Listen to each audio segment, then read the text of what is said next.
दोस्तों स्वागत है। बिहार नीति के इस वीडियो पे में आपका स्वागत है। और अगर इस वीडियो में हम बात करें तो बात करेंगे हम बीपीएससी एडीओ पेपर लीक की। अब पेपर लीक है, एग्जाम सेटिंग है या फिर आंसर पहुंचाया जा रहा है, इस पर अभी पूरी तरह से ठोस कोई खबर नहीं मिली है।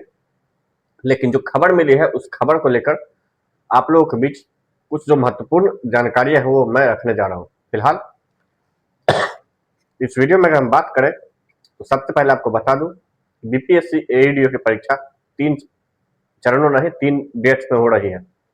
14-15 अप्रैल, 16-17 अप्रैल, सॉरी 17-18 अप्रैल और उसके बाद 20-21 अप्रैल। इन तीनों डेट्स के एग्जाम लगभग खत्म होने वाले हैं। कल 20 और 21 वाले खत्म हो जाएंगे।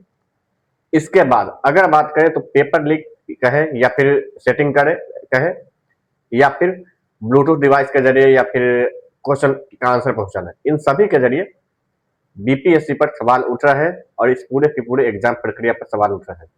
लेकिन कहीं ना कहीं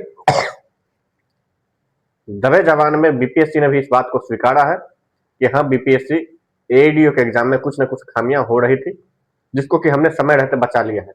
अब बीपीएससी के इन बातों का को कहने का मतलब कोई आधार नहीं निकलता है, क्योंकि अगर हम बात ये मान ले कि अगर ब्लूटूथ वाला जो समस्तीपुर में कांड हुआ है वो अगर गलत है, उससे बचा लिया गया, या फिर पेपर लीक का जो मुंगेर में जो धड़ाया गया है वो भी अगर बचा लिया गया, तो फिर जो आंसर बायोमेट्रिक करने वाले स्टाफ के द्वारा या फिर उनके द्वारा जो पहुंचाया जा रहा था, ये कहां तक इनको बचाया गया या फिर कैसे बचाया गया, क्या इसका बीपीएससी के पास कोई प्रूफ है?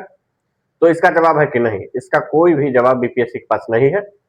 और बीपीएससी वाले ये बोल भी नहीं सकते हैं कि हमने बता लिया है। आपने किसी एक जगह पकड़ा है, लेकिन पूरे के पूरे जो बीपीएससी का जहां भी सेंटर था, हर सेंटर पर पहुंच पाना आपको संभव नहीं है। और जहां सेटिंग हुआ भी होगा वो भी आपके हाथों में नहीं है कि आप उसको पकड़ पाए।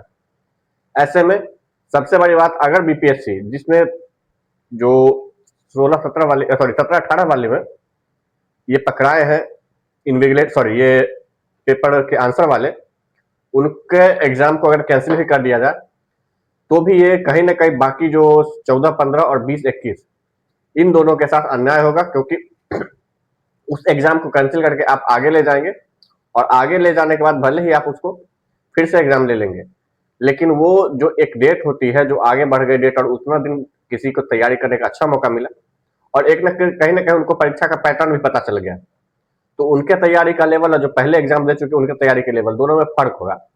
ऐसे में अगर एग्जाम कैंसिल होती है तो सभी का कैंसिल होना चाहिए, अदरवाइज पूरे के पूरे जो बहाली है प्रक्रिया है उस पर सवाल जो उठ रहे हैं वो उठने जायज हैं।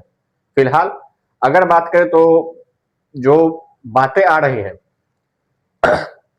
कि जो परीक्षा एजेंसी नहीं, ये बायोमेट्रिक एजेंसी है, इसके स्टाफ वगैरह सही नहीं है। ऐसे में बीपीएससी को फिर से इस एग्जाम को लेना चाहिए, क्योंकि ये वो लोग हैं जो कभी सुधरने वाले नहीं, क्योंकि इन लोगों को जो बायोमेट्रिक वाले लोग हैं इस कंपनी को भी बदलना जरूरी हो जाएगा। और ऐसे में वो क्या जो वही बायोमेट्रिक वाले अगर जो 17-18 में थे वही 14-15 में वाले, तो क्या वो 14-15 वाले में वो सक्सेस हो चुके थे, जिसके बाद ही 17-18 वाले में वो करने की कोशिश कर रहे थे।